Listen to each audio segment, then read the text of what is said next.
If you are listening to this, it is likely because you are exhausted. Not just tired from a long day, but deeply drained in a way that sleep does not fix.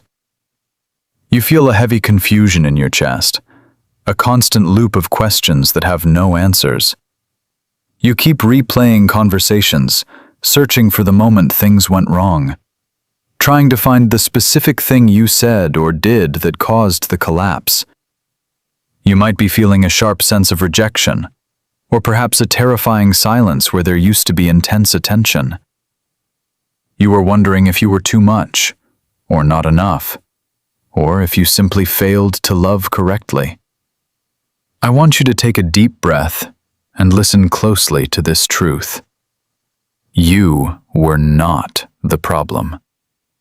The exhaustion you feel is not a sign of your weakness. It is the natural result of trying to maintain a connection with someone who was committed to misunderstanding you. What you experienced was not a normal relationship ending. It was an unraveling of a dynamic built on imbalance, control, and emotional manipulation. When that dynamic breaks, the aftermath is not clean. It is messy, confusing, and often painful in ways that do not make logical sense. This is because the person you were involved with operates from a different psychological framework than you do. To heal, you must first understand what is happening on the other side of that silence. You need to see the machinery behind the behavior so that you can stop taking it personally. Today, we are going to walk through the 6 stages a narcissist goes through after losing you. This is not about giving them power or focusing on their life. It is about giving you clarity. It is about helping you recognize that their reactions are predictable patterns, not reflections of your worth.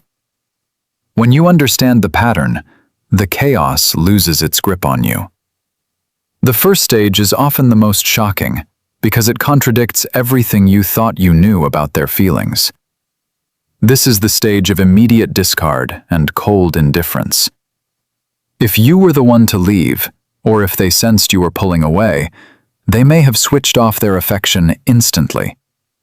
One day you were the center of their world, and the next, you were invisible. This sudden shift is designed to destabilize you. It creates a vacuum where your anxiety rushes in to fill the space. You start chasing answers, begging for closure, or trying to prove your value. But here is the psychological reality. This coldness is not because they have moved on. It is a defensive maneuver.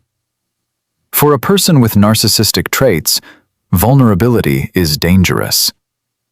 Being left, or even potentially being left, triggers a deep shame. To protect themselves from feeling that shame, they shut down their empathy completely.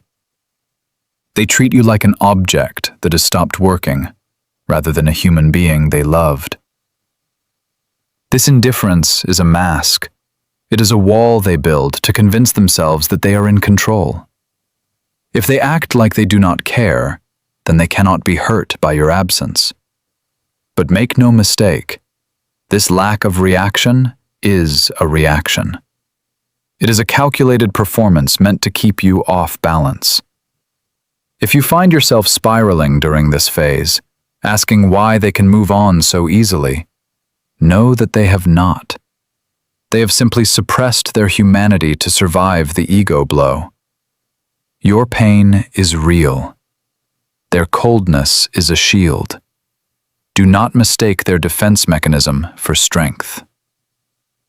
As the initial shock wears off, the second stage begins.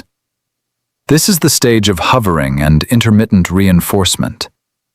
Once they realize that their coldness did not immediately bring you crawling back in submission, or once their new source of attention fails to provide the same level of admiration, they will return. But they will not return with an apology. They will not return with accountability. They will return with breadcrumbs. You might get a random text message asking how you are. You might see a social media post that seems directed at you. They might show up at places they know you frequent. This is not because they miss you as a person. It is because they miss the supply you provided. They miss the validation, the attention, and the sense of control they had over your emotions. This stage is dangerous because it offers hope. It tricks your brain into thinking that the person you loved is finally coming back. But notice the pattern. They give you just enough attention to keep you hooked, but never enough to rebuild trust. They pull you close, then push you away. This intermittent reinforcement is psychologically addictive. It creates a trauma bond that is harder to break than simple hatred. When you receive these crumbs, your brain releases dopamine, the chemical of reward. You feel a rush of relief. But when they withdraw again, you crash. This cycle keeps you trapped in a state of hypervigilance, waiting for the next hit of validation. Understand that this hovering is not love. It is testing. They are checking to see if you are still available, if you are still responsive, and if you are still under their influence. If you engage, you confirm that their control remains intact. The healthiest response here is silence. Not angry silence, not punitive silence, but neutral, uninterested silence. Show them that their breadcrumbs no longer feed you. The third stage is characterized by smear campaigns and reputation destruction. If hovering does not work, or if you maintain strong boundaries, the narrative shifts. Since they cannot control you directly anymore, they will attempt to control how others perceive you. This is the stage where they rewrite history. They will tell mutual friends, family members, or colleagues that you were unstable, abusive, or crazy. They will paint themselves as the victim of your cruelty. This is a projection of their own behavior onto you. Because they cannot admit fault, they must assign it to someone else, and you are the most convenient target. This stage is incredibly painful because it feels like a betrayal of your shared reality. You know the truth. You know who was kind and who was cruel.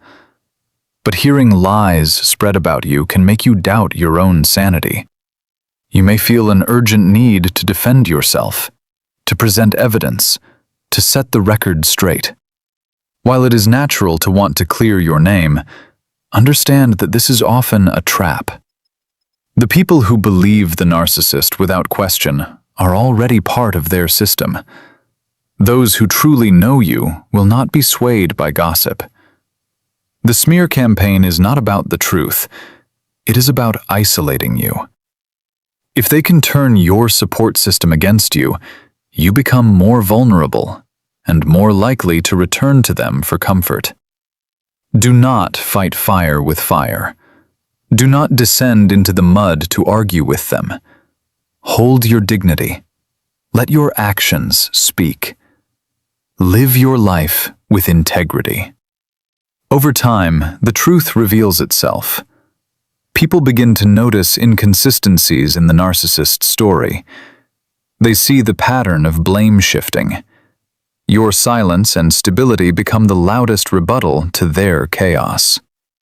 Following the smear campaign, the fourth stage emerges. This is the stage of replacement and idealization of a new target.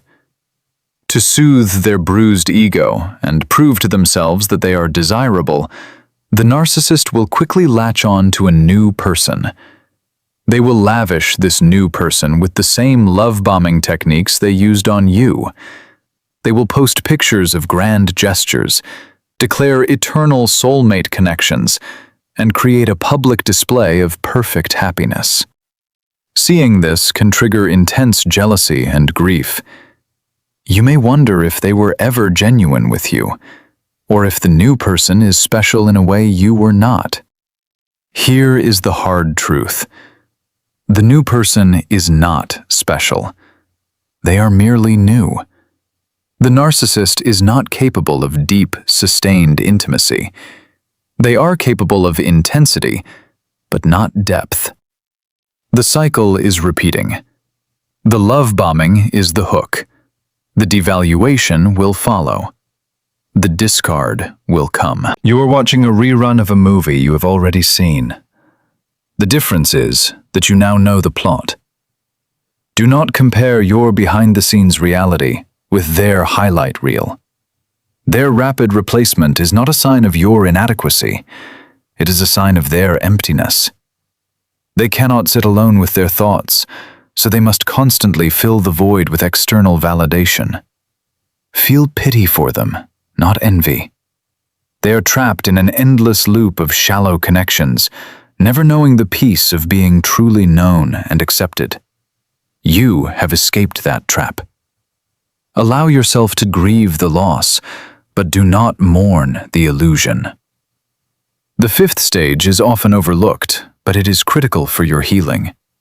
This is the stage of narcissistic injury and internal collapse.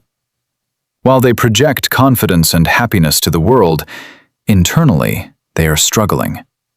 The loss of a significant source of supply, especially one who saw through their mask, creates a deep wound to their ego. They may experience bouts of depression, rage, or anxiety. They may engage in reckless behaviors to numb the pain. However, they will never admit this to you. They will never say, "I am hurting because I lost you."